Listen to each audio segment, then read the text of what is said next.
Got it. Let's go.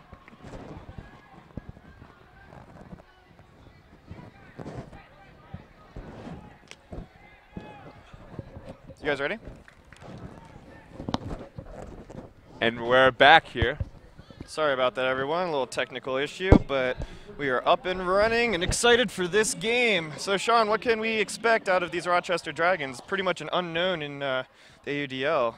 That's a good point, Wes Kronk. The Rochester Dragons were one of the weaker teams in the Eastern Conference last season. I think they might see an opportunity in this year's season, given that Philadelphia has gotten a little bit weaker. They were able to pull out a win against Philadelphia last week. That's an important win for them. Yeah, absolutely. But they have a lot of good teams in front of them, including, I would say right now, the New York Empire, the DC Breeze, and probably the Montreal Royals. Of course, that doesn't even mention the Toronto Rush, who everyone just assumes will win the Eastern Conference. Yeah, going into the season, there was a lot of talk about another undefeated year from the Toronto Rush after an amazing 2013. But as we saw a couple weeks ago, with them on the road coming to visit the Empire, they struggled a little bit and didn't have quite the dominant performance many were expecting out of them. Do you attribute that to an improved Empire roster, or do you think that the back-to-back affected them a little bit? I think it's hard to say at the top, Wes.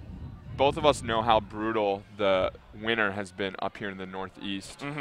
I spoke with Rochester coach Brian Jones. He talked about how that was an issue. They tried to start tryouts really early on this year.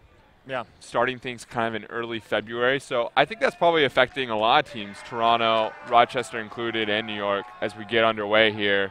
New York pulling to Rochester. Yeah, as you'll notice, there's a bit of a short pull. We have a pretty significant wind moving from west to east, which is left to right on your screen. And so we have the Dragons going upwind, but a quick turnover. I think that was Matt Lamar on the D, got his body in there. And now we'll see if the Empire can work it upwind. A bit of contact there, Wes Kronk. Curious to know what you thought. And we have our first call of the game. I believe that on that first throw, there was probably, if we're playing by club ultimate rules, going to be a call. But as we know with these officials, everything is a little bit more absolute, and there are times when contact does not draw fouls and does not draw the whistle. But now Matt Lamar has gotten 2 in a row, so good pivots from him, and really selling the contact. The mark steps off now. I believe that's Ryan Drost, Mike Drost's brother. Ryan Drost, a big D player in the Rush game. Huge impact maker. And disc sails just a little bit too far for Noah Saul looking at that end zone. His first action with the New York Empire. Start of his pro career, probably not the way he imagined it. And we have a big huck from Rochester looking downfield. Both Drost brothers. Defenders. And the swarm approach works.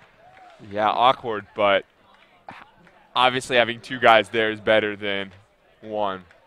Yeah. Good hustle defense. It's a little sloppy as we get underway here in this first point. Teams will be looking to clean things up a little bit.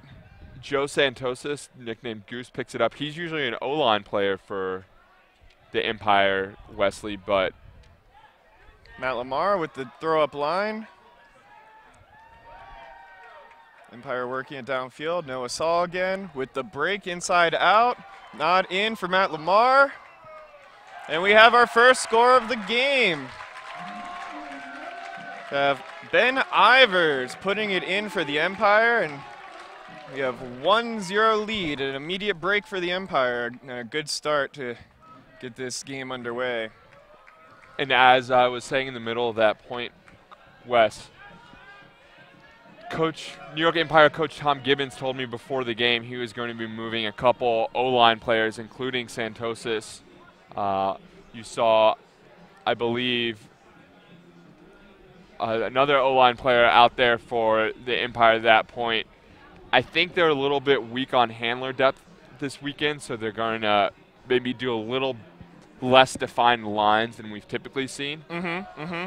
So that's something to keep an eye out. You know, Santosa's a very physical defender, not necessarily the fastest, quickest defender on the Empire roster. So we'll see if Rochester can try and take advantage of these new combinations for New York.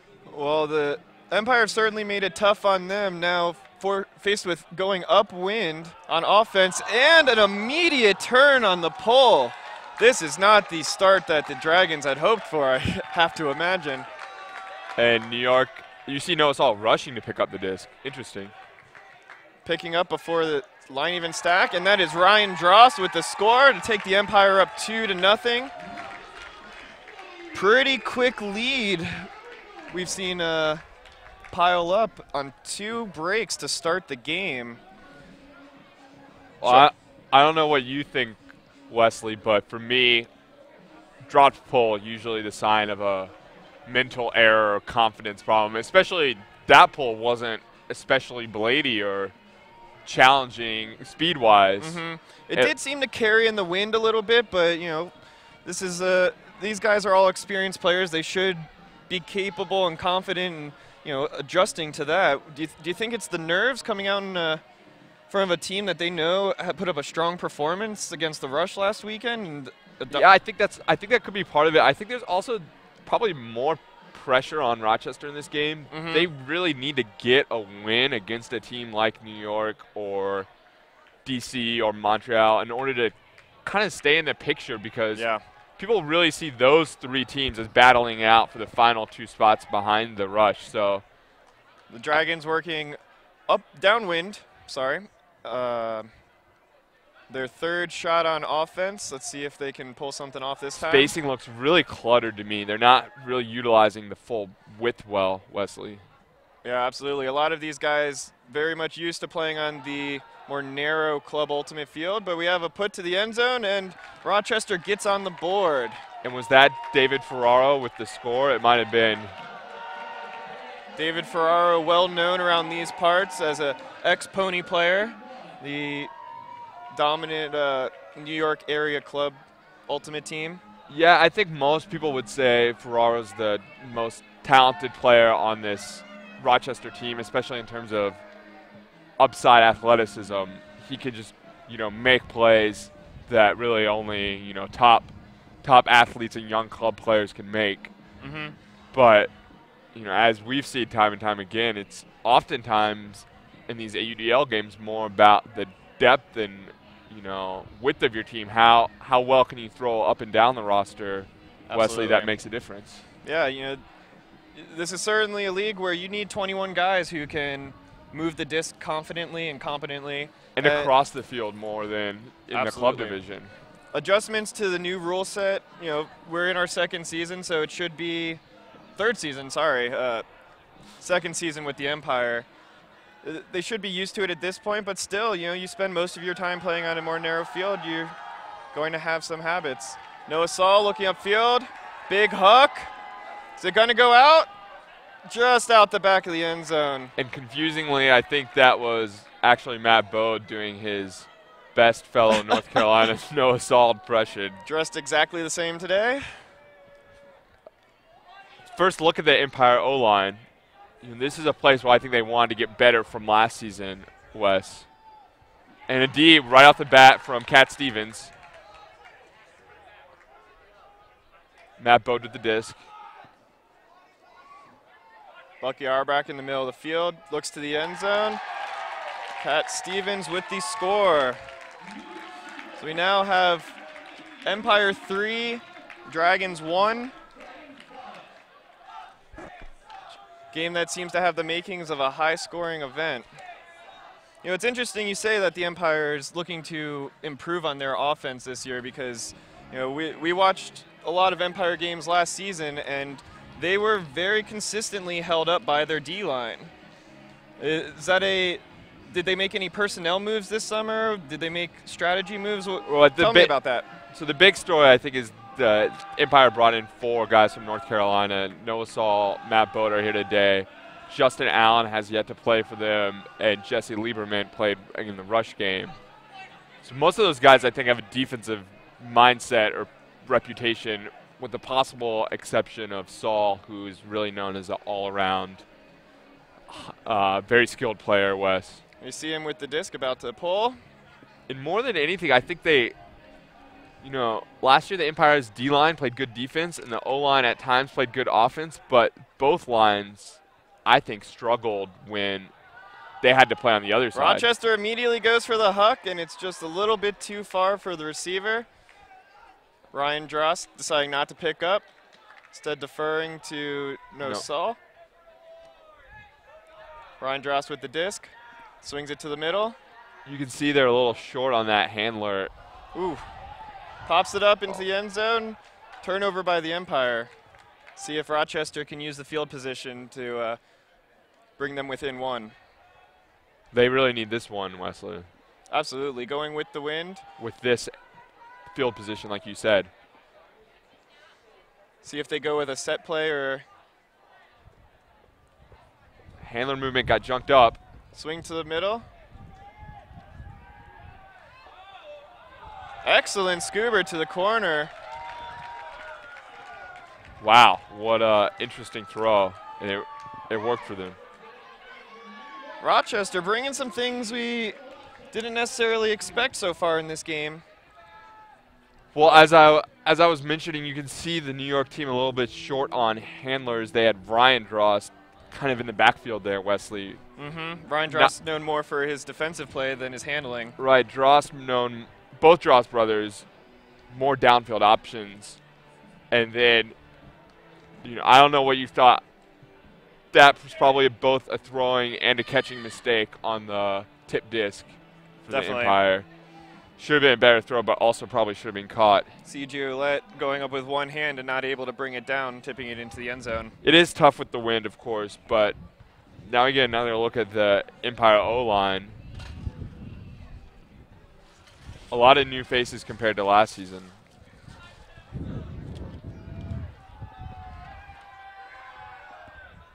Billy Katz with the disc on the sideline. Stack a little far deep. Ferraro gets it over Matt Bode. You called it, Sean. That was as athletic a play as we've seen so far today. Rochester with the disc in the middle. Immediately a bailout throw upwind, and it's hanging a little bit. Empire comes down with it. That looks That's like Sam Taylor.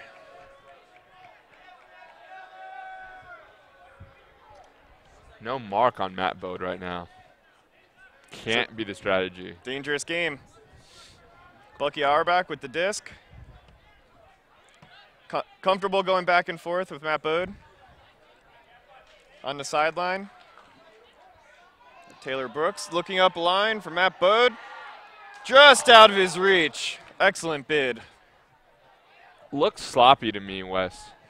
It's tough to tell from up here. We're a little bit elevated from the field, but the wind at field level seems to be affecting the game more so than what I would expect based on what we're feeling. I'd have to imagine the conditions are a little harsher down there.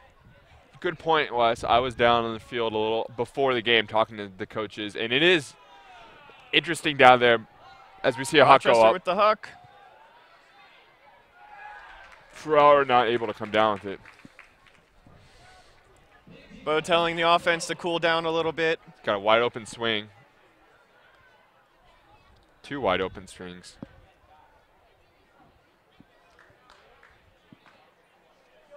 Taylor Brooks with the disc, swings it to the middle. Break to Matt Bode. No mark again. Huck to Cat Stevens. Can he come down with it? No. Excellent D.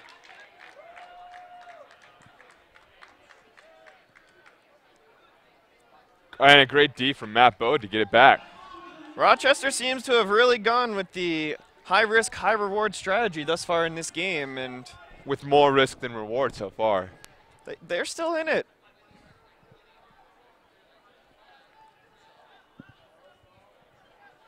Disc to the middle. Billy Katz in the back, quick to the sideline. Looking up line. Back to Katz in the end zone, all alone. Billy Katz, clearly a fan favorite as the crowd erupts. That brings us to 4-2. Empire lead the Rochester Dragons. Another sloppy point here at the beginning of the game. Wes, like I was saying, I was on the field before the game talking to the coaches some and talking to the players too. What the Empire players said more than anything is the wind is a bit unpredictable down there. It's not necessarily the intensity of it. You know, a lot of these experienced players have played in difficult conditions, as I'm sure you have, Wes, but it's not just the speed. If you can't predict what the wind is going to do to any given throw, that takes certain throws that may have been on the table if you knew what the wind was going to do, then off the table. Absolutely, and you know, that variability, watching the flag right now, it's easy to see. The flag's been moving in every direction thus far, and for a moment there was just sitting still. So I think the general direction is more or less right to left, and I think the easiest ball to control is the right to left coming from our camera away, so towards Coney Island. Rochester with the disc in the middle of the field. Another quick turnover. Rochester offense looking a little bit shaky so far. Saul again quick to pick up. Break to Ryan Drost. Big bid. Drost again with the disc in the middle. Going to another 5. Goose Santosis back to Drost in the end zone. And the Empire build to their lead. It is now 5-2. And another goal from Ryan Drost. Yeah, going into the season, Mike Drost pretty well known for his defensive play last year among the league leaders in Ds. And he and his brother Ryan have been not disappointing on that end this year, and now contributing on offense. I think the general consensus is that Mike is more of a defensive player and Ryan more of the guy that gets the goals. Certainly, Ryan Drost has had a large impact. Yeah, very visible impact so far in this game. It looks like we have about 3 minutes and 40 seconds left in the first quarter, so still a lot of time for both teams to get a couple more possessions in. Noah Saul with the floaty pull, out of bounds. The Dragons will take it from the center. Certainly the quality of pulls today, both on the... It speaks to the variability of the wind for sure. Throwing and receiving side has left a little bit to be desired, I think. Got Wes. number 7, Mitch Wheeler, in the middle of the field with the disc, starting off for the Dragons. Swings it out to Ferraro.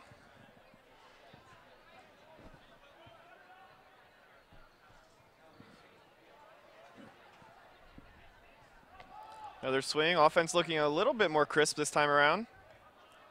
And finally using the break side some, Wes. Back to the middle. The Dragons still not using the full width of the field the way that we've seen these other AUD teams adjust. Quick to the end zone. Just isn't there. You can see the thrower there looking for the and one call. Probably would have gone back in. Saul with the immediate huck downfield. Drost picks it up. Could it be a timeout here? It'll be. No, his they keep brother. it going. Back to Mike Drost. And easy into the end zone for number 5, Goose Santosis. Empire building again on their lead. We're up to 6-2, and you have to think, Sean, the Dragons need a response here, or they're going to quickly find themselves out of this game. I agree. I think, like you mentioned, we've both been talking about they're just not using the width of the field as well as they could be. I think part of the problem is, maybe from a fundamental skill perspective, they don't have the confidence to throw all the way across the width of the field. Those are difficult throws, especially with this wind out there. Absolutely. The beginning, for a younger or less experienced player, the concept of swinging the disc to the middle of the field while it's windy is kind of tough to reconcile because you're not confident that it's going to be completed, and you want to at least get it upfield so you have better field position. The short throws side to side here just have not stretched the field the full width the way that the Rochester Dragons need to. And then you see the result of that is they get a lot of guys clogged in the same underspace, and the Empire defense is smart enough to take that away. Back to the middle for Ferraro. And now we finally do see them get a full dump swing set off. Probably the cleanest. Oh, Commentator's curse. didn't even let me finish, Dragons. So the Empire will pick back up. Santos on the disc. About a minute and a half left in the quarter.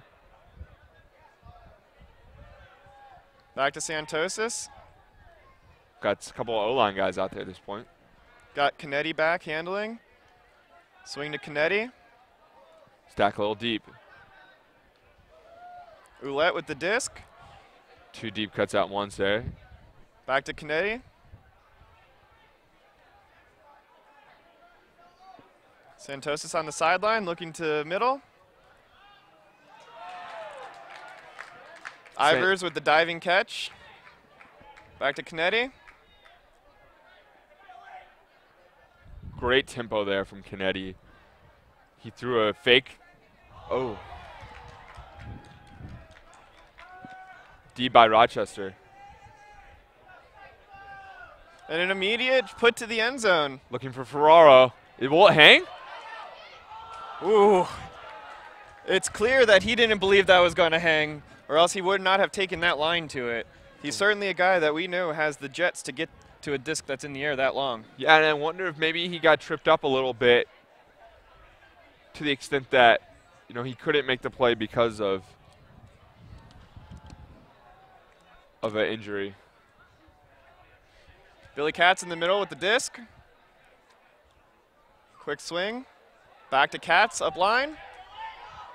Looking Ferraro upfield. just hanging out downfield. Ouellette with the disc. Ferraro covering Ouellette has not been doing a great job of shadowing him. Timeout called by the Empire. And so now we get to see if Gibbons is going to utilize the AUDL substitution rule to put in some of his more offensive-minded players and really try to punch one in here. Oh, I'm sure he will.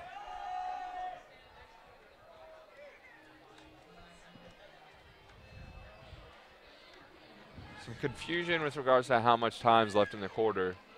The referees have not made They're a huddling signal. up.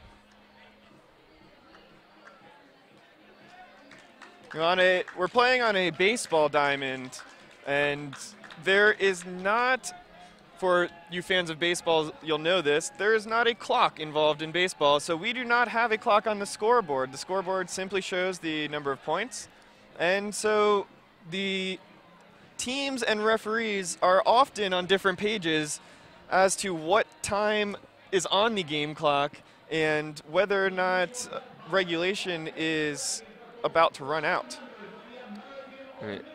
We'll get you an update when we have one on how much time's remaining, but certainly a tricky mechanism to navigate here at Coney Island, Wesley. And it looks like they have taken the end of the quarter, and we will move to the second quarter.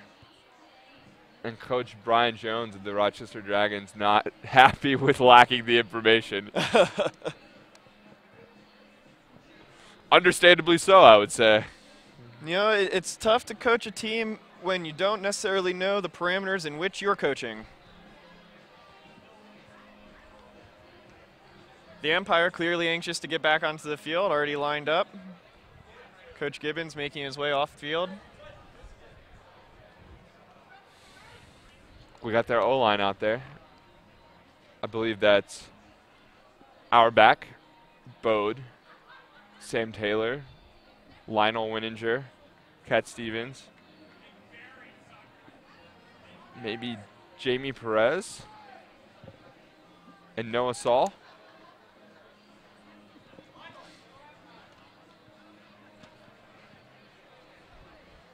It is Saul that's out there. So getting his first O-line action for First his time new seeing team. Bode and Saul on the field at the same time today. Yeah, that could be, having played with those guys in North Carolina, that could be either very fun or very dangerous. Probably a little bit of both.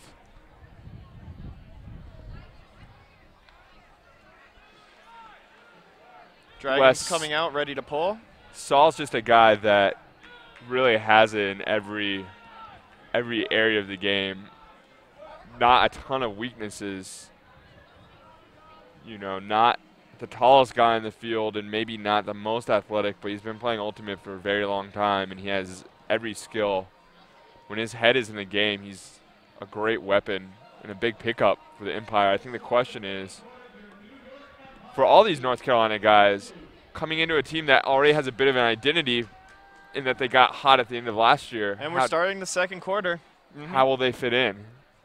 They seem to be doing a great job of it thus far, especially today. You see Saul at the disc here. Immediately to Matt Bode, who puts it to the end zone.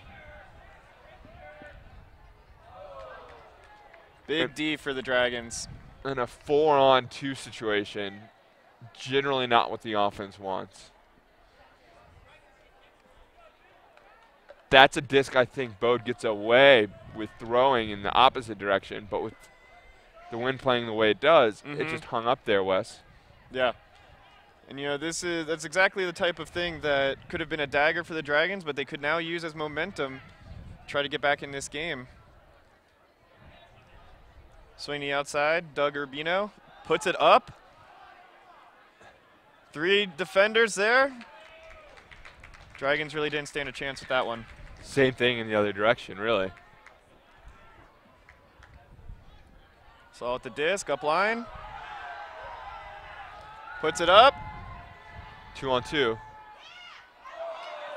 Big D from the Dragons. Empire looking for a call. Number 28, TJ Burns. And what did you think of that, Wesley? The contact there on the D. You know, like the play earlier in the game, it's certainly a situation where you would expect a call in a club game, but you know, the referees have their discretion here, and they have been letting the boys play today. And for me, I like the no call on the 50-50 ball with 4 people in the area. Absolutely. I think, you know, it really should take a little bit extra contact in that type of situation to generate a foul call, and I think the referees, for the most part, do a good job there. And based on what you saw last season and what I played with, where they maybe need to improve is looking out for contact on the mark. Absolutely. You know, the mark, it's just so hard if you're not actually participating in the mark or throw to understand when there is contact. Does it happen before the disc was released? Does it happen after? You know, is it affecting the play? That's you know, arguably the toughest thing in Ultimate for a referee to officiate. Especially a referee who maybe doesn't have high-level experience, where little bit the caliber of throwers means a little bit of contact has an effect. Rochester moving the disc again. New York playing a little bit junkier. They kept their O-line out there. Back to the middle of the field. And a quick, unforced error by the Dragons. Winninger picking up quickly. Immediately to the end zone for Taylor Brooks. And the Empire continue to pile on the points. We are now at 7-2, Empire leading the Dragons. And if you're Brian Jones, coach of the Rochester Dragons, what do you do right now?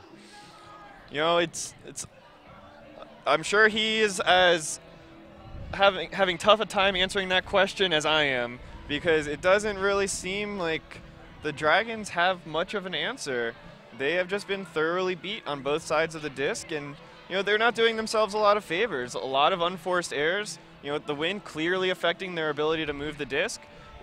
Pretty stagnant offense, not moving from sideline to sideline very well, and you know, they need to get back to basics. That's what I would tell them if I were Brian Jones. You know, go out there. You have nothing to lose at this point.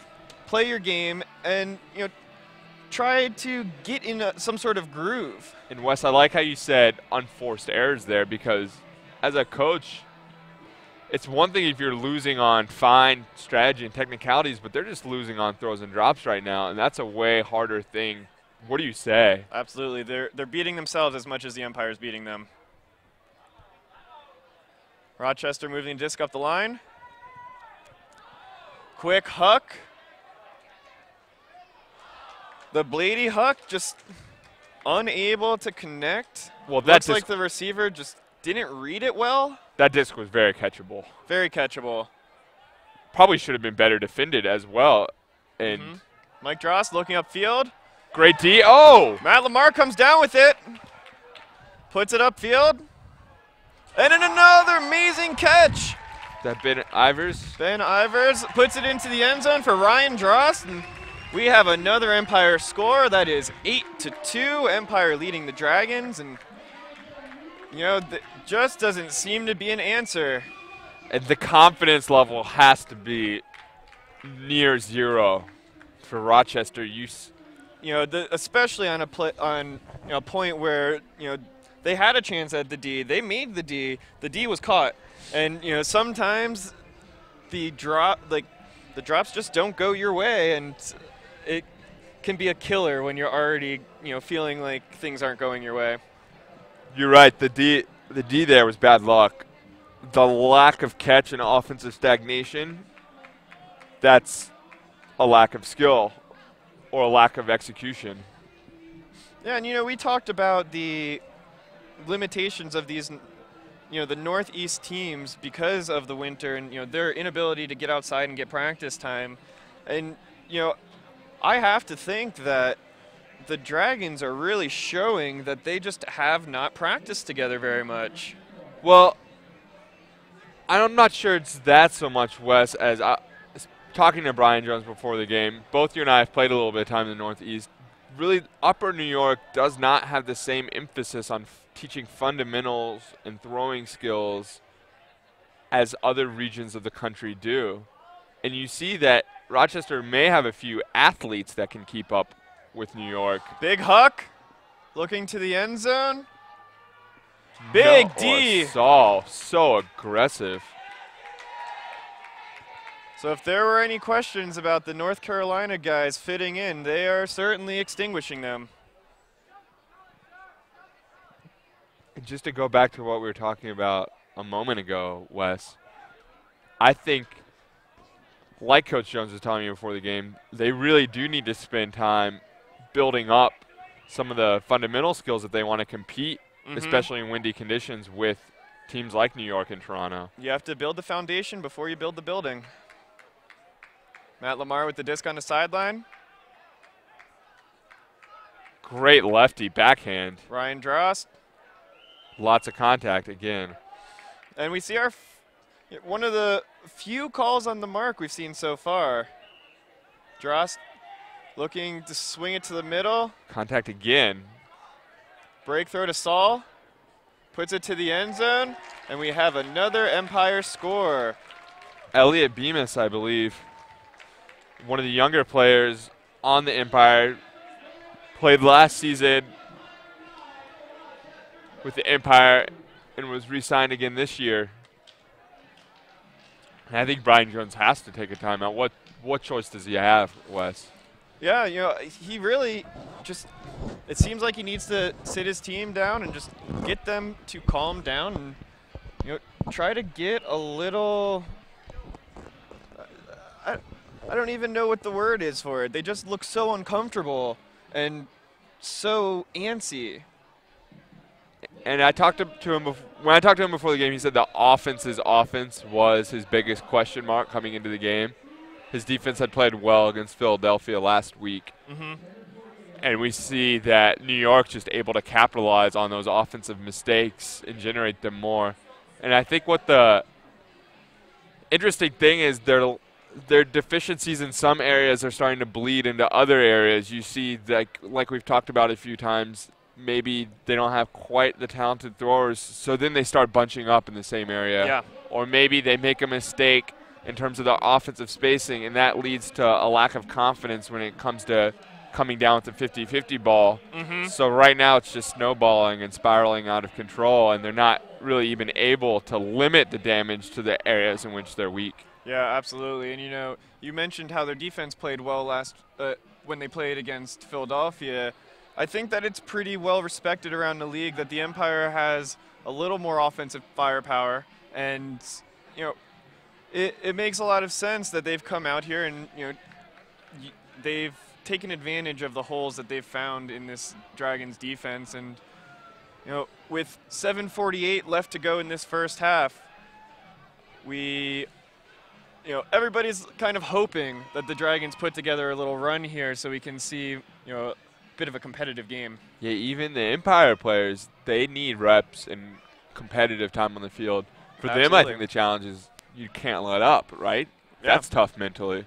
Yeah, and, you know, we've seen Coach Gibbons keep his, you know, pretty consistent O and D lines moving out there. We haven't seen a lot of substitutions for more of the reserve players. Maybe a point here or there, but nothing. And, you know, it's pretty early to even be talking about that, but, you know, with the score sitting at it as it is at 9-2, you know, they certainly have to be thinking about it. Another floaty pull from the Empire, going upwind this time. It's going to trail out. And Rochester will start at the brick.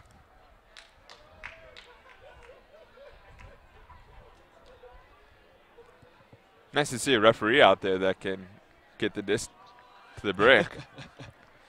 Mitch Wheeler to start for the Dragons. Looking upfield. Designed host stack play there out of the timeout. The Dragons working very consistently just through the middle of the field. Now they're on the sideline, looking to the end zone, just out of the receiver's reach. They do not look comfortable. They are rushing everything. Just really need to take a half second and evaluate the option. You have a cutter there who's probably already too far away, coming to the sideline, Wes, which really makes your deep throw angle very narrow. Jamie Perez with the deep cut, almost got the throw off. Moving a disc in the middle. Now we see Ryan Dross with it again. Seth Kennedy with the disc, looking towards the end zone. Actually, I believe that's Ivers who's wearing Kennedy's hat.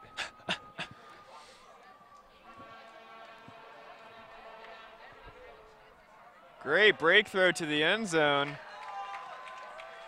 And another Empire score.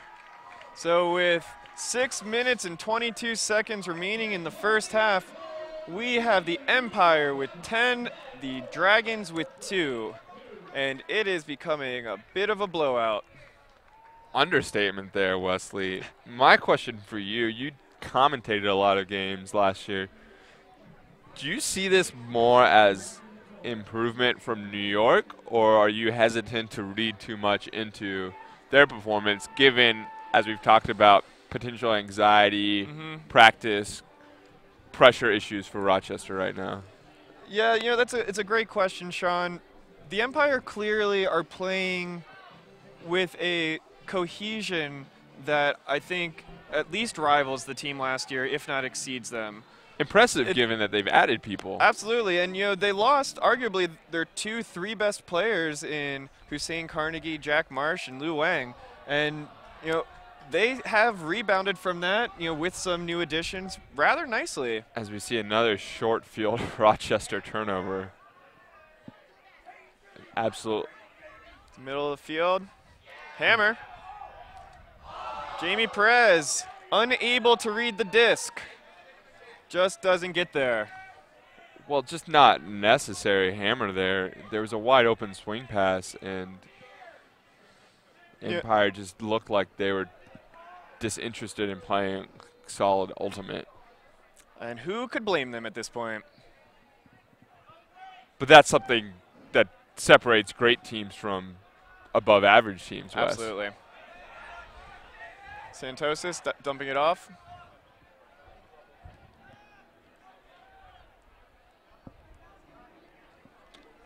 Ivers to Drost. Drost to the end zone again. And Jamie Perez, first-year Empire player, Clearly excited to get on the stat sheet. Loud cheering section for Perez today. Better cut than spike on the score. Not the most successful kick spike I've ever seen. That's for sure. Well, in his first semi-professional game, I'm sure the nerves got to him. There were a lot of eyes on that spike. Everyone was wondering what's coming out of Jamie Perez right now.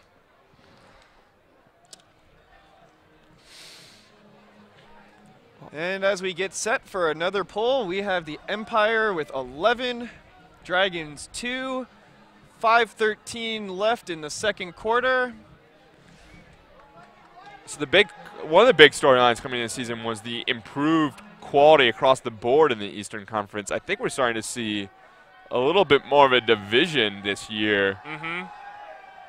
DC moving up into the echelon that New York and probably Montreal occupies. Obviously hard to say without those teams having played each other. And now Rochester and Philadelphia may be lagging a bit behind. Rochester again with another unforced error, having And he's going to put that. just a little too far for the receiver, Joe Babino.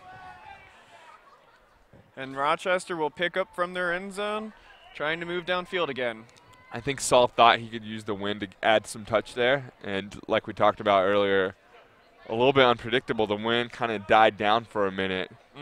I do like what he did on defense there. He flashed a double team for about 2 or 3 seconds and then jumped back to his guy, who subsequently dropped the disc. I'm not going to say that caused it, Wes, but I think it definitely caused some confusion. The Empire, especially last year, known for their junk looks and the variety of defensive sets that they came out in. Very successful in confusing their opponents. And flashing one of those might be, you know, another layer of confusion, Wes. Rochester moving up the sideline, looking deep. And that disc just barely comes back in, but out of reach for the receiver, Connor Fortin. And Wes, people talk about in Ultimate not forcing deep shots on the same third. Right now, Rochester is forcing deep shots on the same 7th of the field. Just no angle whatsoever.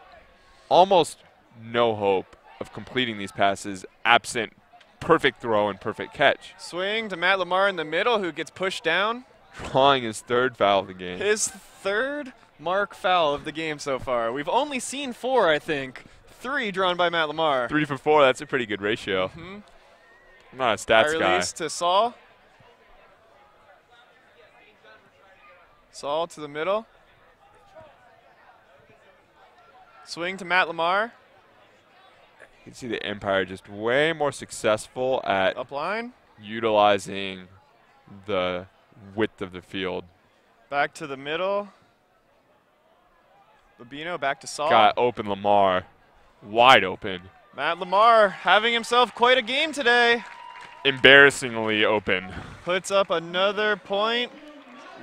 We are now to 12-2. Empire lead the Dragons with 3:50 left to go here in the first half. The Empire already within 1 point of what Rochester put up against against the Phoenix. In other words, Empire feeling good right now. Yeah, you could say that.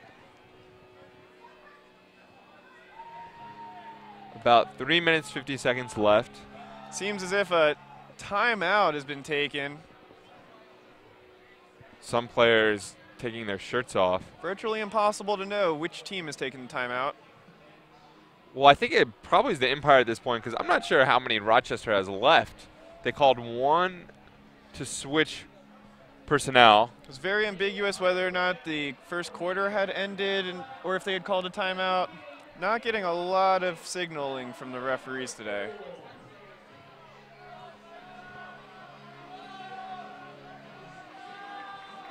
A loss here, not good news for the Rochester's chances of making the playoffs. In the new playoff structure this season, 3 teams out of the East will make the playoffs.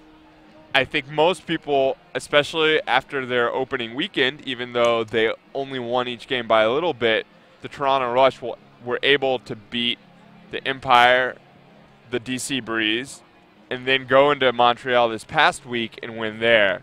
So at this point, you can pretty much pencil in Toronto into one of those spots, most likely the top spot. As I think most people pretty much did before the season had started. Fair enough. Fair enough.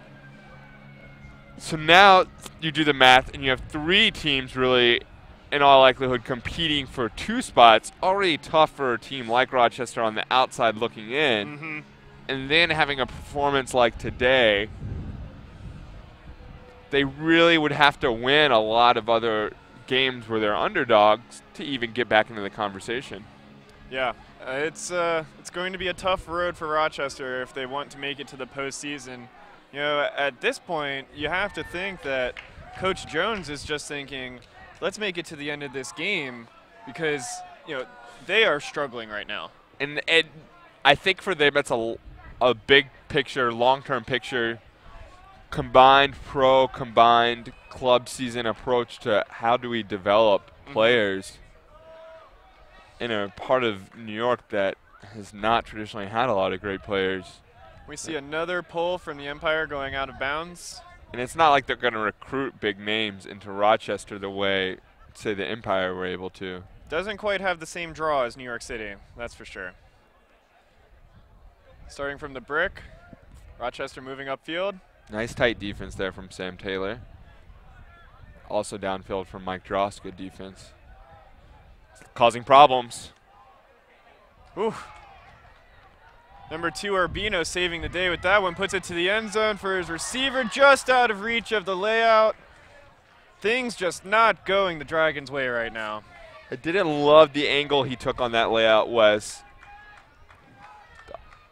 It might have been a little easier as well if he had gone with his backhand, the left hand in that situation. Our back picking up for the Empire. Looking upfield. Right to a standing still Drost in the middle, moving it back to the other Drost, who puts it up. And that's going to be a score. Drost to Drost. Drost to Drost score. Those guys are just everywhere. 13-3.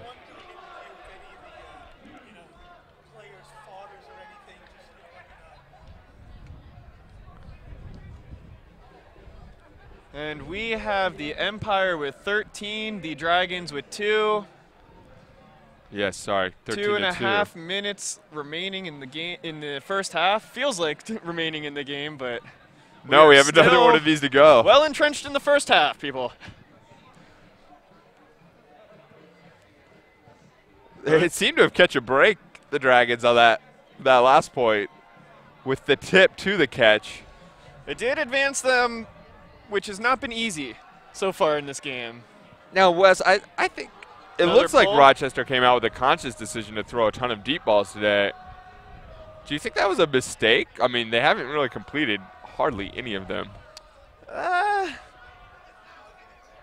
The math says so. That's for sure. There's another one. Billy Katz on defense. Just sails straight out of bounds.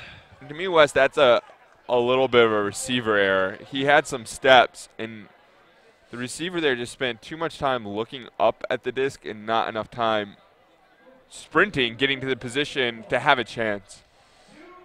Absolutely. Katz with the disc in the middle.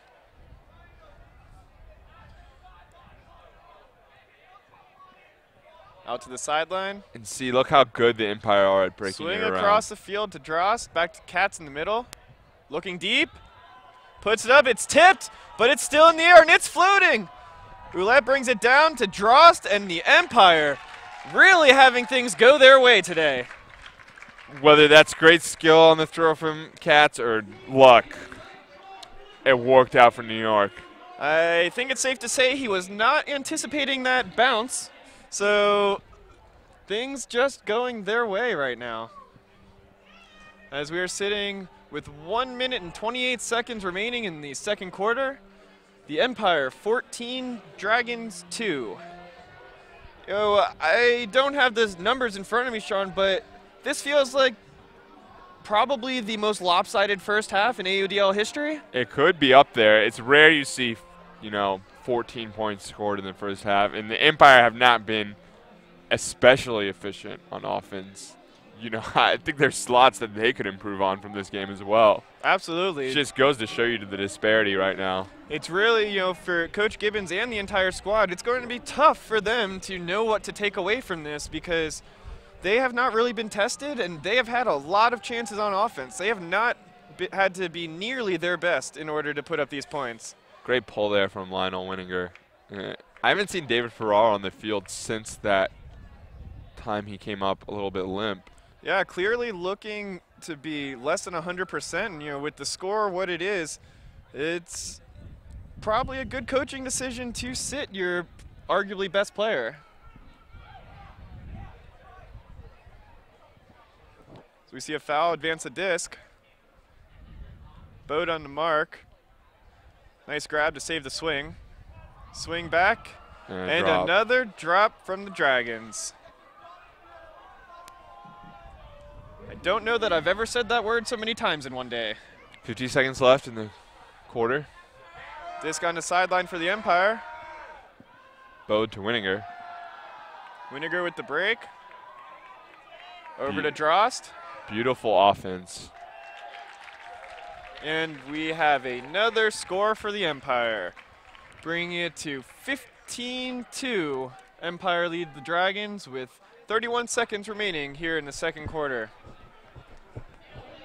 That was great offense from New York. I love the way they, use both sides of the field.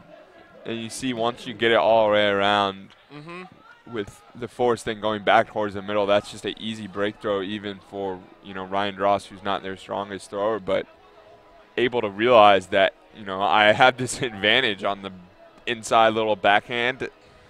Yep. And, a huge part of it, Sean, the Empire have not been perfect today, but their willingness to try to spread the field and, to try to play a, real offensive style that, even if it is not perfect, is at least what they expect out of themselves moving forward through the season. That has been a huge difference maker. And smart early in the season. Rochester centers it. Back Mitch into Wheeler. A horizontal look for Rochester. Just very, very uncalm, impatient. Great bid from Matt Bode. Rochester moving the disc. And a push passes. Unsurprisingly D'd by the Empire. Time expiring. And there you have it, folks. At the end of the first half, we have the Empire leading the Dragons 15-2 in what has become a bit of a massacre. We will be back with second half action after a short break.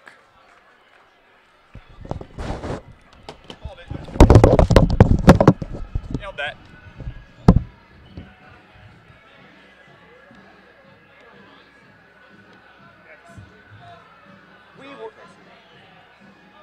I think this one. Is it that one?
And we're back for the second half here live from MCU Park in Coney Island, Brooklyn, with the New York Empire leading the Rochester Dragons 15-2.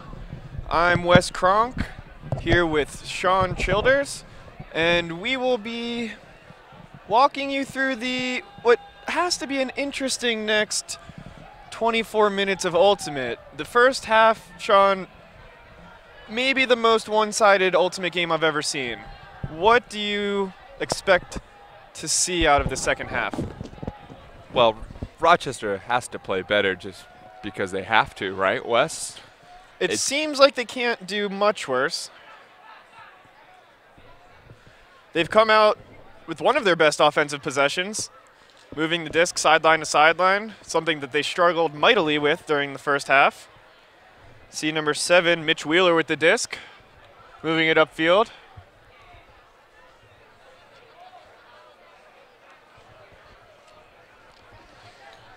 Rochester again really concentrating on moving the disc right through the middle of the field.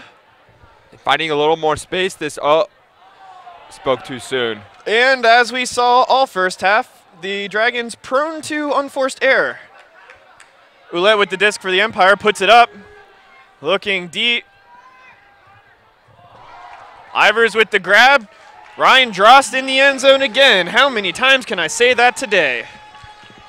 Big point for the Empire just to, keep the momentum going. Rochester, I thought, looked better on that last offensive possession, Wes, but,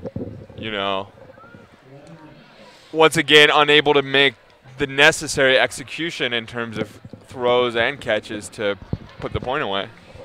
Yeah, the first half, not very pretty. Really all New York. All New York, as you could probably figure out from the score. We have a pretty lopsided one thus far. A big key to the second half for the Empire is, seeing whether or not they can keep their energy up and, get something productive out of these next 24 minutes.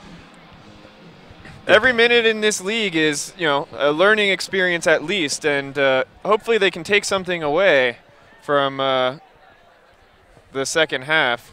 So we see Rochester picking up, moving to the sideline. That's number 2, Doug Urbino, moving it to the middle. Ferraro back out there, number 4. Urbino again with the disc. Moving it to the sideline. Finds Hage, a former Empire player. Oh! Big bid, but doesn't get there. Rochester with their best chance in recent memory. Up line. Up line, not quite in. Looking to the end zone. And they pull it off! Rochester scores, number 3, and the crowd goes wild. Huge celebration there from the Rochester players. That has to be a monkey off their back. It has been quite some time since Rochester has scored, and probably since the first 4 minutes of the game, Wes. Yep. We had a 3-2 game at one point, if that is believable, and the Empire then proceeded to go on a 13-point unanswered scoring streak to close the half and first quarter also. So now we have a 16-3 Empire still leading the Dragons, and hopefully this is a sign of things to come. Right now it's hard to imagine a scenario in which the Dragons actually climb back into contention, but it'd be nice to see a fairly even play, an even score out of this second half. Empire with the disc in the middle of the field. Rochester backing a lot, giving up a lot of unders. Billy Katz. Oh, huge bid. Huge bid. Great D from Rochester, something they didn't pull off very often in the first half. That's number 6, Skylar Bruner. Rochester picks up, looks to the middle. Immediately back to Bruner. Again, not hitting that. Urbino with the grab. Swing, Wes. Very reluctant to swing today. Very reluctant. Impromptu double team. They get it off. Up the sideline, looking for Urbino in the end zone. Unable to get it, but it looks like there's a call. Nope. Hard to say. Yes. Foul called in the end zone. Close play again, Wes. I thought another one of those 50-50 balls. Yep, we talked about it in the first half. The wind has really, made for some floaty discs and some, highly contested throws or catches that, it's hard to say where a foul occurs and who should be penalized. This time the ref felt that Rochester deserved the disc back and another shot, and unable to come down with it. So close. Rochester receiver. And that's one of those layouts there, Wes, where it's difficult because you're on that sideline. It's hard to know whether or not his first point of contact would have been in bounds, even if he would have come up with it. I think it probably was. Ooh, risky throw there from Katz. But Auerbach brings it down. Good play from Auerbach. Sam Taylor in the middle with the disc. Swings it outside to Wininger. Now looking upfield. Matt Bode moves it to the middle. Nice little flick. Cat Stevens to Auerbach. Empire looking pretty calm and collected as they easily walk it down into the end zone to bring the score to 17-3. And just like that, we go from having a very, very good scoring opportunity in the end zone for Rochester to another drop and an Empire score. Story of the day. Nice disc movement there from New York. I really like the way that their handlers have thrown fakes all day, especially some of the offensive guys. That's helped, I think, West keep the movement surprising and tough for the defenders downfield. Absolutely. Well, what we were talking about a moment ago with that play in the end zone, that's difficult because when you make one of those layouts, Wes, I'm sure you want to really avoid landing on the disc or the elbow until the last possible moment. And it looked like the Rochester player there was in a tough spot because he had to lay out, try and stick his feet, and just wasn't able to get his hands far enough off the ground. Tough play. To then avoid the impact. Great bid. Great D from the Empire. Ben Ivers in the lane there. It's a play he loves to attempt.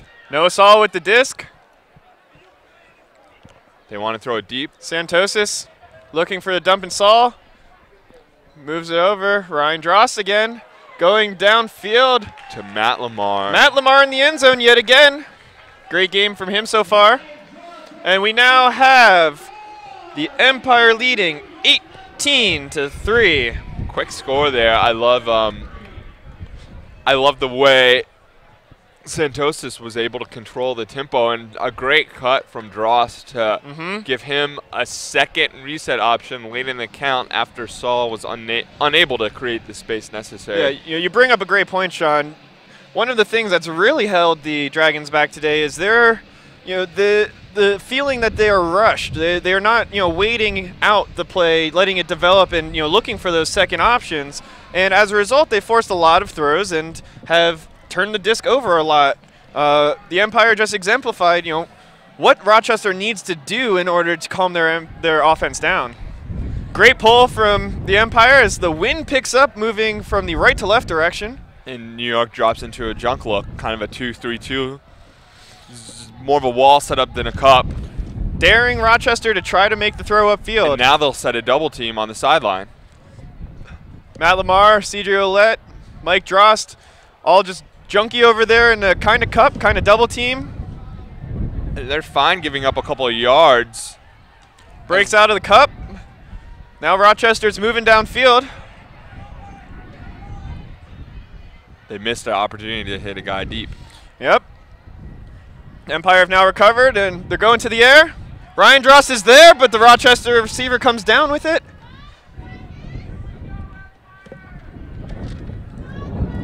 Looking for his dump on the sideline, and we have a whistle from the officials. The stall, I believe. Stall called, and Ryan Dross moving downfield, but nobody near the disc to pick it up. Santosis starts it for the Empire, moving it to Saul. Blady throw. Really just great control on that one. Looking downfield for Ivers. Is it going to stay in? It does! And that brings it to 19-3 Empire. Ben Ivers having a great game as well today. And one thing we didn't talk about in the first half, Wes, Rochester missing, I think, 8 guys that they normally expect to have. Brian Jones, the coach of the Dragons, talked to me about he kept his roster as large as possible and as deep as possible throughout all the tryout process so that they could be hopefully prepared for situations like this when, maybe guys have college regionals, maybe guys have other commitments. It's tough with the pro season, especially in a place like Rochester where you have lots of college players, to have the same roster every time. Absolutely. I think that can explain some of, the performance we're seeing today, but definitely, like Jones said, their goal is to be able to weather that storm. Yeah, and the same is true for both sides. The Empire missing one of their key players from last year, Isaiah Bryant, because he is coaching the Columbia College team. Yeah, the Columbia women's teams have regionals this weekend, and also missing a couple guys from North. Justin Allen still not here from North Carolina because his college season has not ended, and that's going to be a stall out. Good dump defense from Rochester. Justin Allen, can't wait to see him get on the field with this Empire team. Right now, he is my leading candidate for Best Callahan video. Probably not going to win. Sorry, small schools don't do it. But that video is epic. And we have a great catch. Matt Bode. Matt Bode showing how important these North Carolina imports are for this Empire squad. Mike Drost, back to Bode. Probably should have hit the swing there. Jamie Perez looking for the dump. Gets it back to Canetti. Ooh, and an uncharacteristic drop from the Empire. Rochester picking up, looking immediately to the end zone. Jamie Perez falls down on the D and lets his player score. Rochester now with 4. After, like you said, Wes, an uncharacteristic drop from the New York team, they had a few of those actually in the game against Toronto that could have arguably cost them the game. I think that's an area they will need to improve on if they want to have a chance to either get second place in the East or maybe, even make it to the Final Four playoff structure in Toronto at the end of the season. Definitely. At the elite level, you can't really afford drops, and we saw maybe 6 of them against Toronto, and then already have seen 2 or 3 of them today. And it's easy to look good when you're playing against a team that's clearly not having a great day. And the Empire, like we talked about in the first half, it's really hard to know how these results will translate to the stiffer competition, such as DC and Montreal and Toronto, like we've talked about. It'll definitely, it'll be interesting to see. Looking forward to having those games here on Ulti World. Absolutely. Bode out here on the offensive line. Wininger picks up. Immediately over to Canetti. Canetti upfield to Billy Katz. Billy Katz looking up the line. Now back to the middle. Canetti. And again. Fake the swing. Great fakes out of this Empire team. Wininger the short throw to Canetti. Canetti back across the field. Just out of Bode's hands, but Billy Katz comes down with it. And they're off to the races again. Immediately upfield. Risky. Taylor Brooks puts it into the end zone. And the Empire have scored, making it 20-4. We have 4 minutes and 25 seconds left here in the third quarter. And the Empire seem to have just picked up where they left off in the first half, continuing to pile on their lead. In West, that's not good defense from Rochester. They really probably should not have gotten away with that throw. A risky throw in the end zone where you, more often than not, teams look for, elite high percentage looks. Yep. And I would not have called that a high percentage 90% look.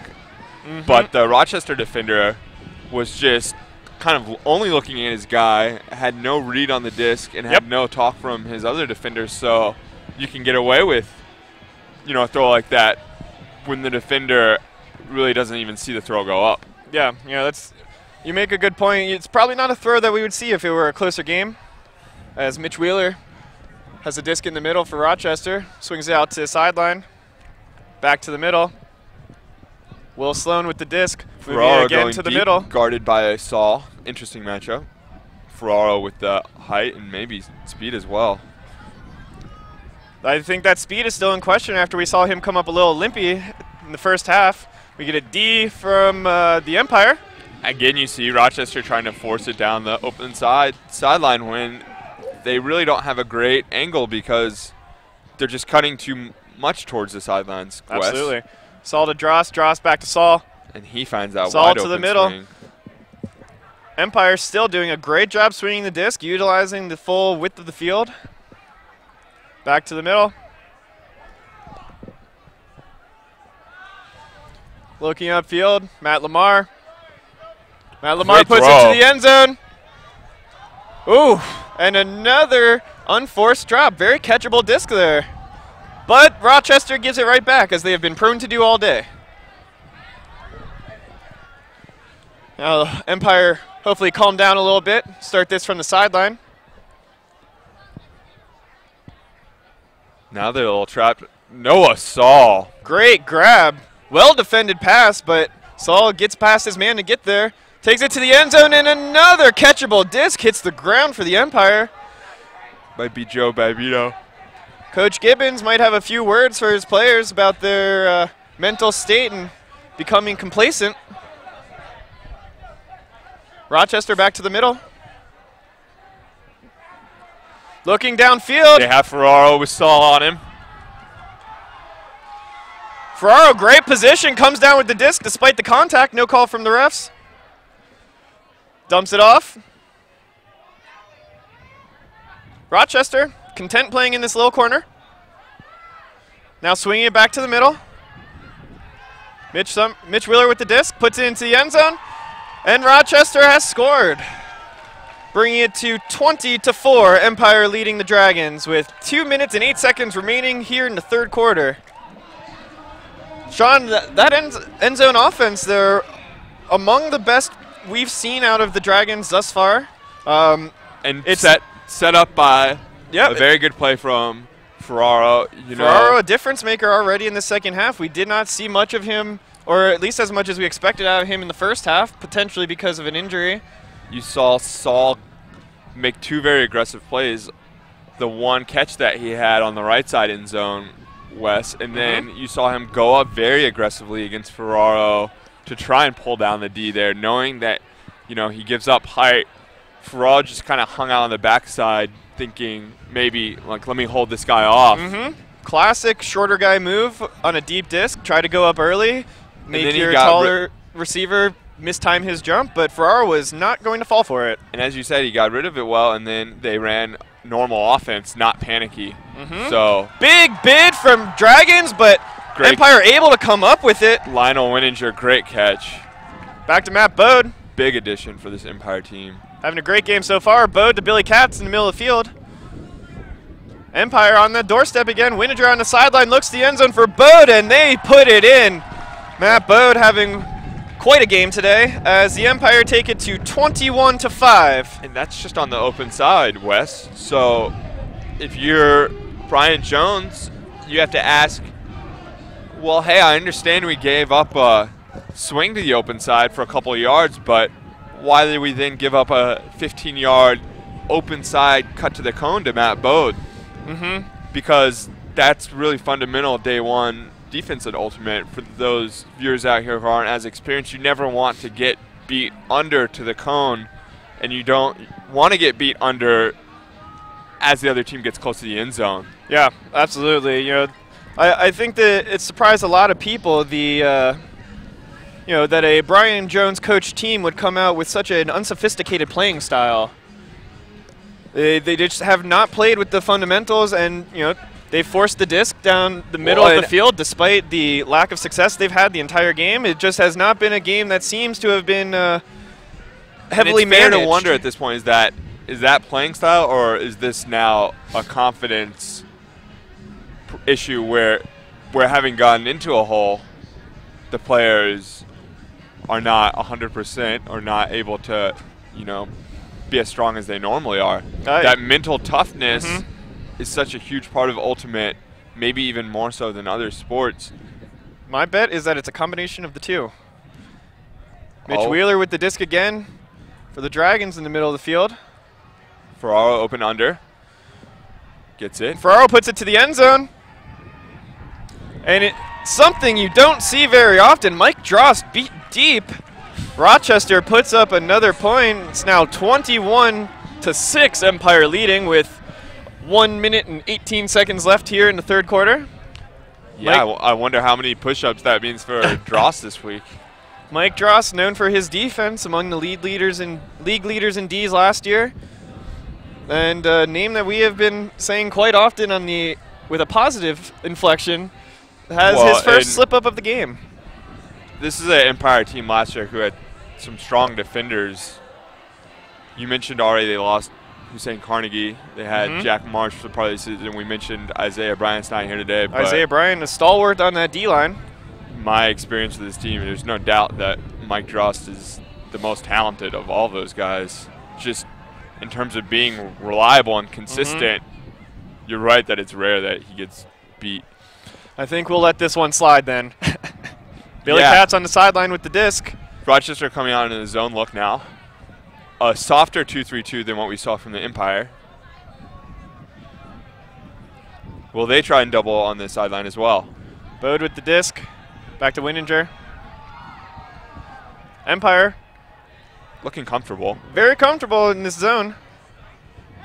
Bode with the disc. Upfield. Big bid from Dragons. Unable to get there. Sam Taylor now trapped, so it's going to be tougher for New York. Taylor looks to the end zone. Winninger, can he get there? No! Just out of his hands. There's a whistle, though. Oh, and the whistle will give the disc back to the Empire. Taylor with another shot at the end zone. Rochester not happy about that call. The mark was pretty close. Kind of the risk you take, I would say, when you get that tight. Yep. Number 2, Doug Urbino on the mark. Winninger with the disc. As we talked about, hard because some of these refs call that mark differently. Auerbach looking to the break. Finds Bode. Easy pitch and catch for Auerbach and Bode. The Empire add again to their lead. With 22 seconds left in the third quarter, it is now 22-6. And Sean, with only 22 seconds left in this quarter, it's likely that we're going to see a big, quick throw out of the Dragons looking to the end zone as time expires. Right. Well, with 22 seconds, and that doesn't start until the Rochester player picks up the disc under the AUDL rules or catches the pull. Plenty of time to work it downfield, but as we've seen all day, the Dragons really playing the high-risk, high-reward big shot game, and I would not imagine this to be a different situation. I think you're right. You know, if I'm the one out there, I want to get 1 or 2 good swings off, get a couple easy yards, and maybe change the angle of attack because you know those Empire defenders are just going to be sitting back there. I'd be interested to see what throwing you into the mix on the Dragons would do. They did exactly what you said. Hammer across the field on. See, now you have a couple different angles to throw it into the end zone. Wow. And on a possession that we expected with the time constraints to force a big throw, the Dragons come out with their smoothest and most comfortable looking offensive possession of the entire game. Who saw that coming? Well, that's what they should be doing all day because what you saw there was the initial receiver, take a second or two to see where the hole in the defense was going to be. Now, he executed well to complete that hammer. That was a good throw. Good throw. So that's part of the equation, too. They have not had as much success on those types of throws today. But risky throw. That one happened to work out. But I really like how, despite the time constraint, like you said, there's almost an extra layer of patience. And then once they broke through, realizing, well, now time's about to expire, we got to take a shot. And, the shot worked out. And they score with 1 second left, meaning the Empire will basically have to throw this as soon as it is touched. And that is exactly what they do, but Drost in the mix, yeah. It was tough to even get somebody down there. Arguably, they should have waited to pick it up until the receivers were further downfield. But not a high percentage option. Not a high percentage option. Not a lot at stake at this point. I think that moving on to the they can live with moving on to the fourth quarter. So we went in at 16-2, right? Yep. And now, sorry, 15-2. 15-2, 13-point difference. Now we're at 22-7, so still a positive quarter by the Empire. They outscored the Dragons by 2, but, you know, compared to the 9-0 quarter, second quarter, maybe that's something Rochester can build on. Yeah, clearly, you know, the Empire weren't going to come out and put up quite the same point differential that they did in the first half, which our stats guys are still working on figuring out if it was the biggest point differential in the first half of an AUDL game. Yeah, I had heard there was a 31-9 final. So that could still be in play. 22-7 and going to fourth, 31-9.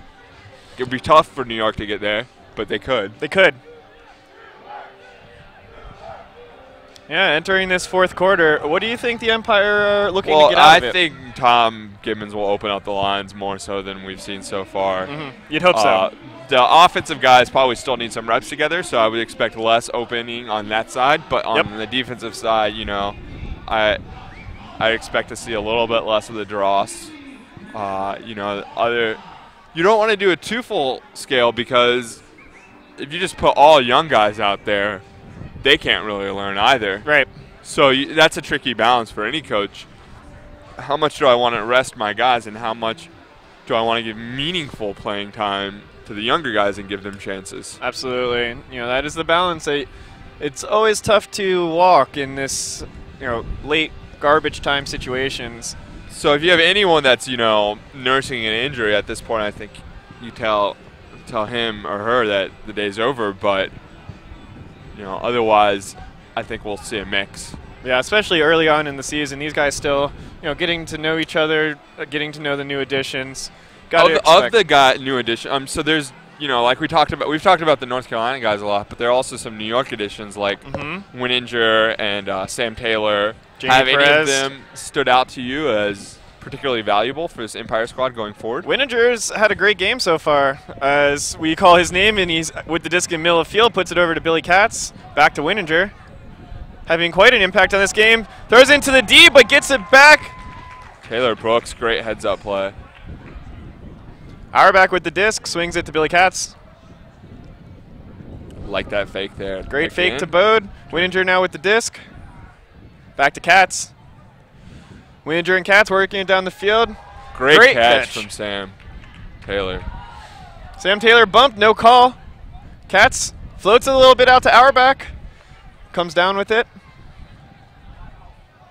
Great spacing from Katz there to open up the more dangerous pass to Wininger. You see him dropping off.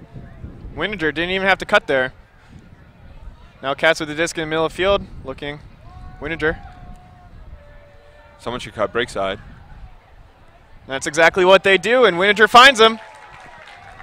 That's a great throw in the upwind. Fantastic throw. The wind has certainly picked up in the last few minutes, moving right into the faces of the Empire going that direction. Didn't really seem to affect their throws. They still moved with a lot of great zone offense. A lot of great zone offense. You know, they showed some poise. They were comfortable, you know, calm and collected, and you know, they did their jobs out there. Well, let's not forget that the cutters also helped that point. 2 great catches, one heads-up catch from Taylor Brooks, and the second catch from Sam Taylor on the layout was exceptional, I thought. Absolutely. He did what was difficult for the Rochester player, which is he got full extension on his arm right before he landed, which, you know, let him have the best chance of holding on to it despite hitting the ground pretty hard. Absolutely. Especially on this turf out there, that's a decent amount of impact even on a layout catch. Rochester with the disc. Mitch Wheeler. New York in a, I would say, slightly different zone.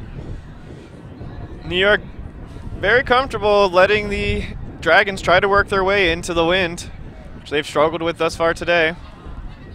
Santos is getting physical on the mark, gets away with it.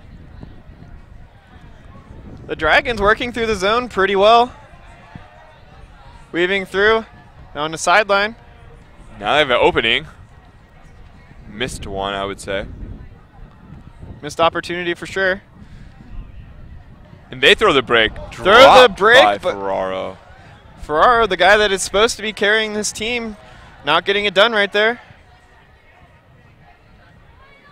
I love that little play from Noah Saul West. He picked it up without walking into the line. Immediate separation. He knew he had a guy. Didn't even throw it, but used the risk, the danger of that. Saul, unclear if he even saw the disc coming, still gets a hand on it, but not able to pull it down. Great attempt. Tough one-handed catch, the way that blade was coming in. But knowing him, I bet you he wants that back. Definitely a catch he's made before. Roulette on the mark. Like you said, the Empire content to give up, 30 passes. Roulette still on the mark. Roulette's played more in defense with the Empire today than he has in previous games. Roulette pretty much single-handedly keeping Rochester from advancing out of their end zone and then forcing a turnover. Matt Lamar now to pick up the disc. Puts it into the end zone for Mike Drost, and he brings it down. So the Empire add to their lead now 24-7 with an ambiguous amount of time remaining in the fourth quarter. The clock seems to have been shut down on the field, I think, in part because it seems like we have a little weather on the way. The announcers say 8:39 remaining in the fourth quarter. So, we talked about the 31-9 game before. Certainly well on pace to threaten that. Well, the Empire will need to, stay efficient on the offensive end.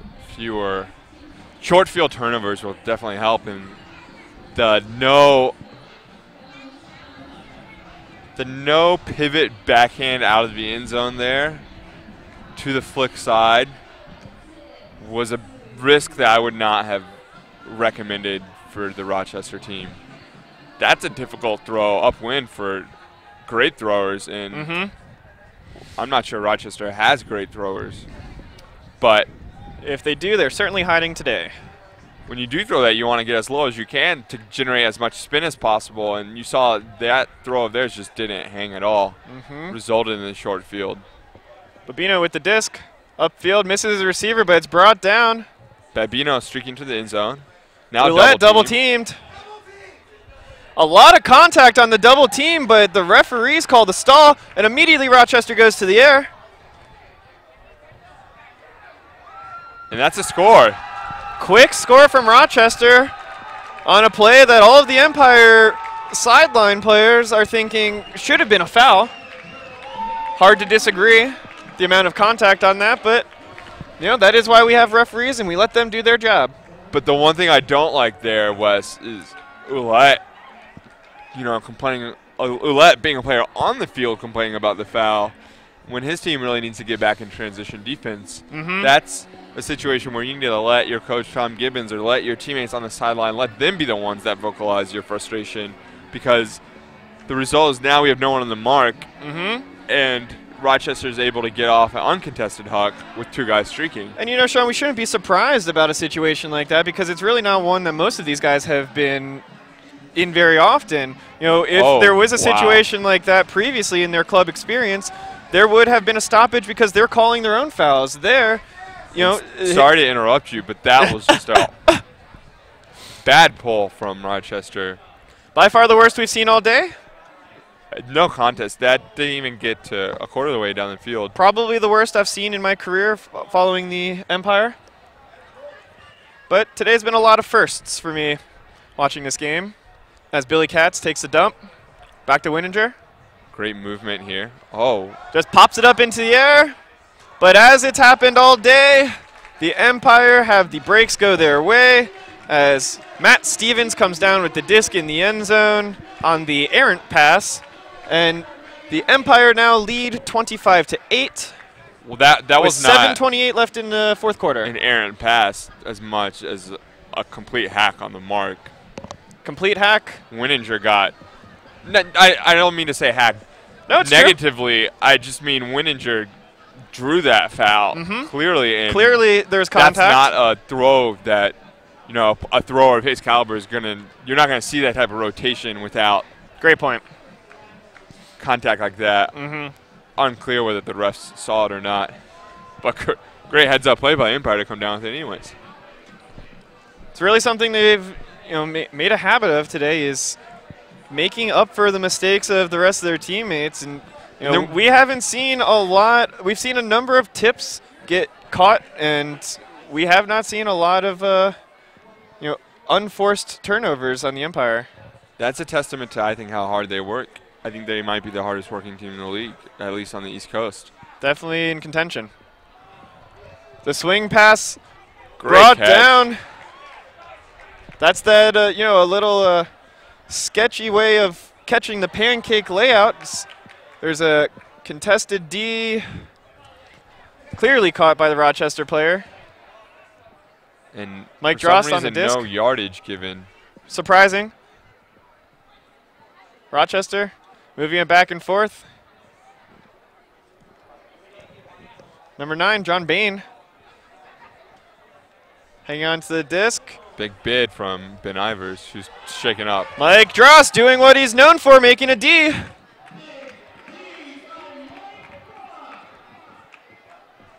Gets over to Ouellette. Drost streaking downfield. Ouellette looks him off. Quick dump throw, unable to get it to Santosis. Now Mitch Wheeler will pick up for the Dragons going the other way, looking to capitalize. Has Ferraro wide open, and I wonder if he'll take a shot now, but no one going deep. Unfortunately, Ferraro can't throw it to himself. Has to dump it off and move downfield. But his teammates squander the opportunity, as the Empire will get another chance. Poor decision on that hammer, because there really wasn't a ton of space to miss there. It seemed like he had a couple of options that were just as good. Didn't really need to force the low percentage throw in these tough conditions. He's going to rip this. You could tell when he stepped back he was going to put it up.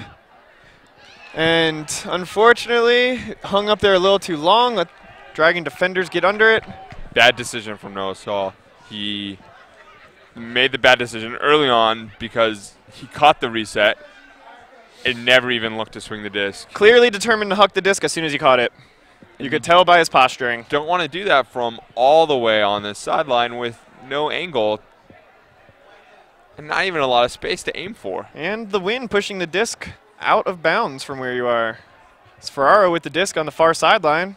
Throws it straight into coverage as Matt Lamar picks up the D. And Dross is wide open deep, but Gibbons is going to take a timeout. He's seen enough after that last turnover.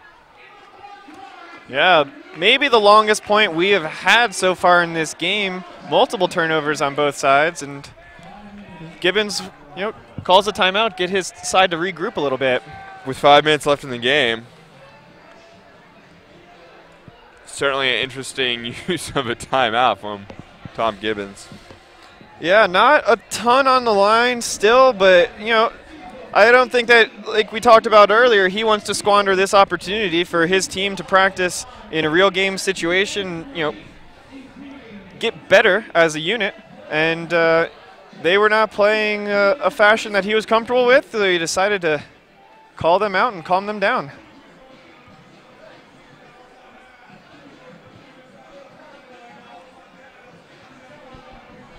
Very curious as to what Brian Jones is telling his squad on their sideline. Really doing the same thing, trying to use this time as practice and try to get something out of it. They should get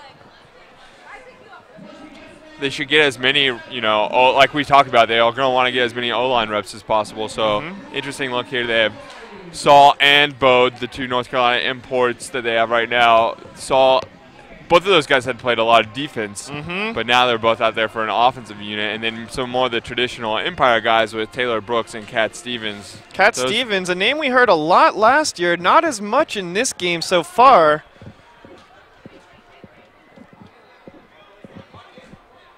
Bode looked at Stevens going deep. Saul moving the disc upfield. You can see how well Empire spaces. They now have guys all the way over on this side open. Playing really with great poise as a unit as Wininger is stalled. Rochester now with the disc.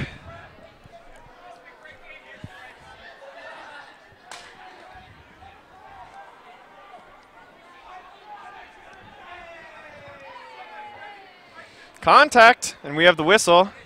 Skylar Bruner came down with the disc. Stevens recognizing that he had committed the foul.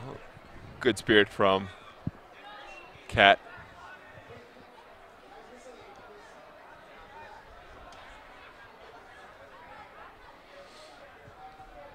Doug Urbino with the disc.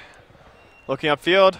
A lot of contact on the mark, and the referee awards the penalty. Matt Bode playing a pretty aggressive style.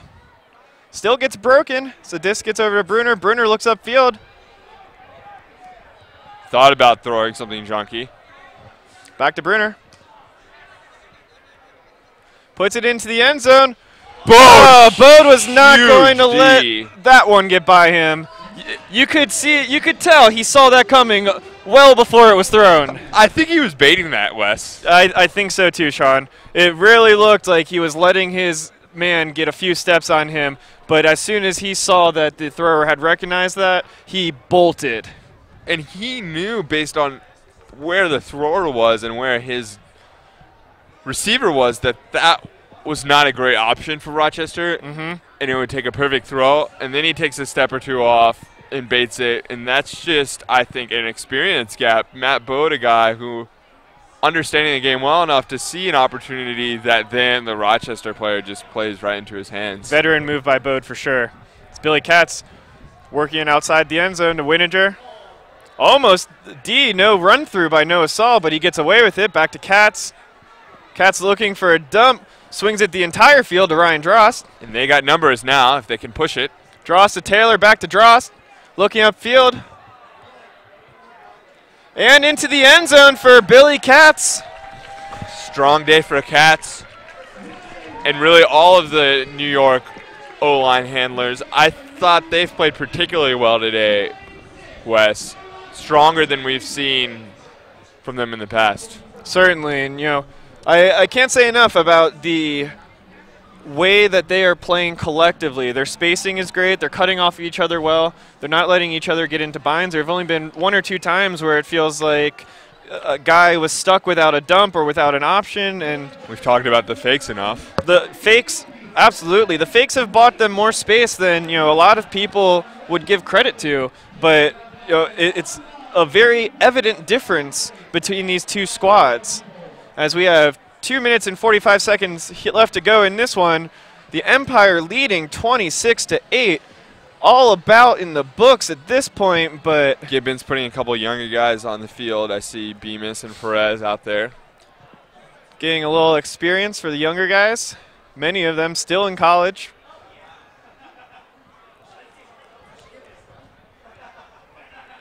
Going straight man on defense, the Empire. Big D. What a play, Ryan Drost. Ryan Drost getting the D on Ferraro. He read that perfectly. Saul picks up. Floaty throw. Empire comes down with it. Back to Ivers. Ooh, bad throw to the end zone. Couldn't connect with Ivers. Now Rochester going downfield immediately. What a bid. Too much blade, too much angle on it. Yep.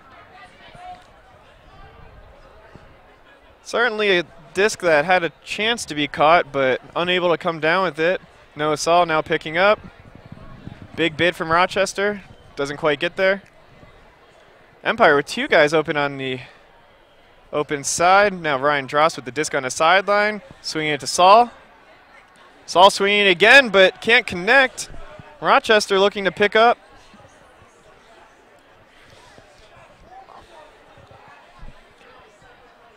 And with only a minute 20 or so left, This could be one of the last points of the game. Mitch Wheeler swings it to the break side. Number 9, John Bain with the disc now. Back to Wheeler. Big bid from Drost again. Can't quite get there. Disc on the sideline for Rochester. Double team from the Empire. A lot of contact, no whistle. Now Forces a bad throw. I think a stall was called. Stall called, so the disc will go back to the point where it was before it was thrown. Saul to pick up. Perez immediately to the end zone. Looked off. Saul down, moves it downfield. Big break throw. Doesn't connect. Ambitious, to say the least. 25 seconds left in the game. Rochester picks up. Saul back on D. Easy catch for him. Now Jamie Perez with the disc. Will he try a hammer?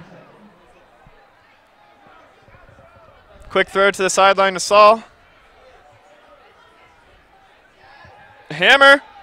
Mike Dross with an excellent catch. Not quite in the end zone. Dumps it off, and the Empire have scored again.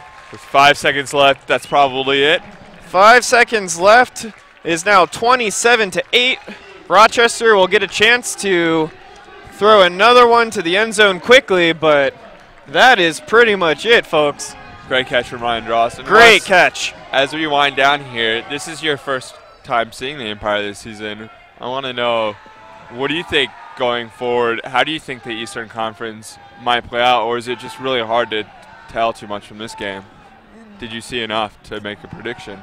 Yeah, you know, this is my first time seeing them live. I did watch the game against the Rush 2 weeks ago. I thought that they looked good against the Rush. Obviously, they've looked good here, but it's hard to really know what that means against a clearly outclassed Rochester team. I think that they stack up well against pretty much anyone. You know, the Empire had a very clear path to victory at the end of the game against the Rush. And, you know, really, if not for a throwaway in the last couple minutes of the game, could have easily taken that one to give the Rush their first club loss ever. History. Yeah.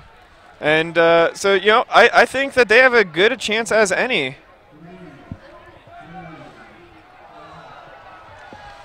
And as you would expect to be appropriate, the Dragons turf the final throw, making the final score 27-8.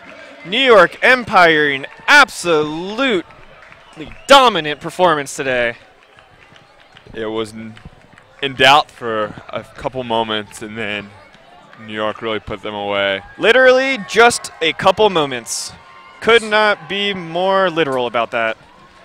So Charlie Eisenhood, normally the voice of Ultiworld, out today. Thank you for having me, Wes Kronk. Thank you for having us. We'll sign off here. The final score, New York Empire 27, Rochester Dragons 8. For all of us here at Ultiworld, have a great afternoon.